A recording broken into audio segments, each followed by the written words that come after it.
The Bees held the Baggies until the final quarter of the match when the championship side's quality and fitness finally told.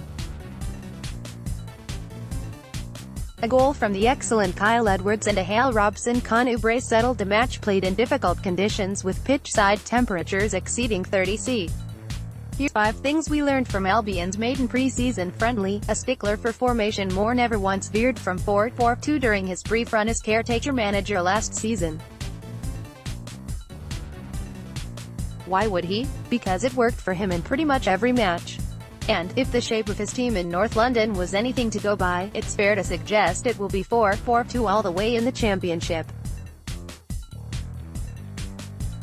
Amidst huge change in personnel, with 22 players eventually featuring during the match, the one constant was the formation. And the two up top never looked more potent than when Robson-Kanu partnered Edwards for the final 30 minutes.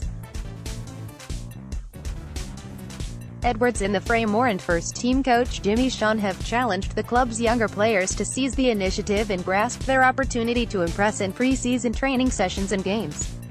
They hope the likes of Jack Fitzwater, Kane Wilson, Raheem Harper and Jonathan Lacko have matured following loan spells away last season.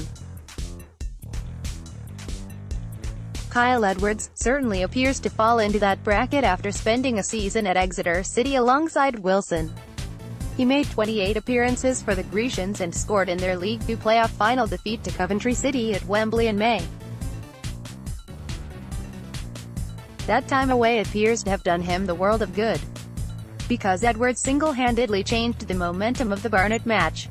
Moments after coming on, he was immediately claiming responsibility for set pieces. Testament to his confidence levels, but also his standing among peers. Moore missed out on Bristol City's Bobby Reid last month, with the 25-year-old joining Premier League new boys Cardiff City. But in Edwards, who is able to play as the runner in one big, one small strike force or as a winger, might he have found an adequate replacement in-house? Guys, for good times, if there were two players who appeared, shall we say, a little heavier than last season, you'd probably say it was Matt Phillips and Solomon Rondon. The pair are hardly podgy, but have put on a couple of pounds between them since the squad was disbanded mid-May. They'll soon work it off, with this week's training camp in Scotland a good place to start. And it was Rondon and Phillips who were happy to stop for autographs after they were withdrawn at halftime. A mention too for Chris Brunt.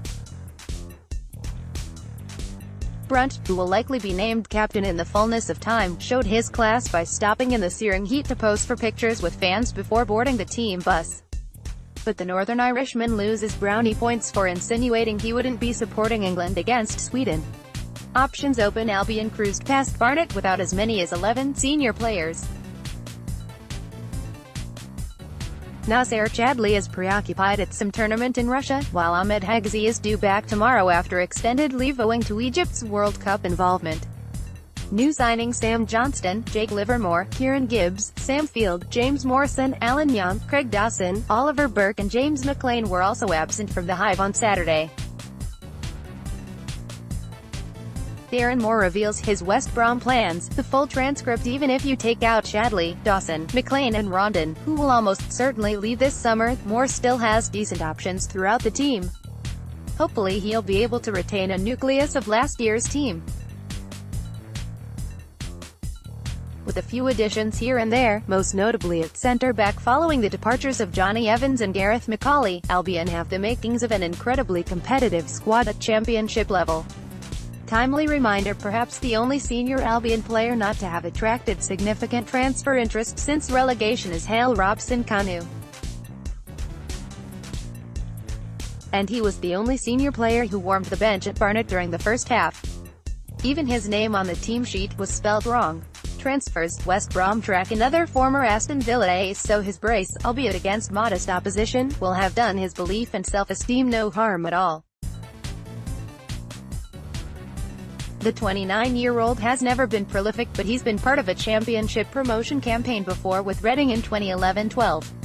And his knack of scoring important goals could make a big difference for the Baggies next season.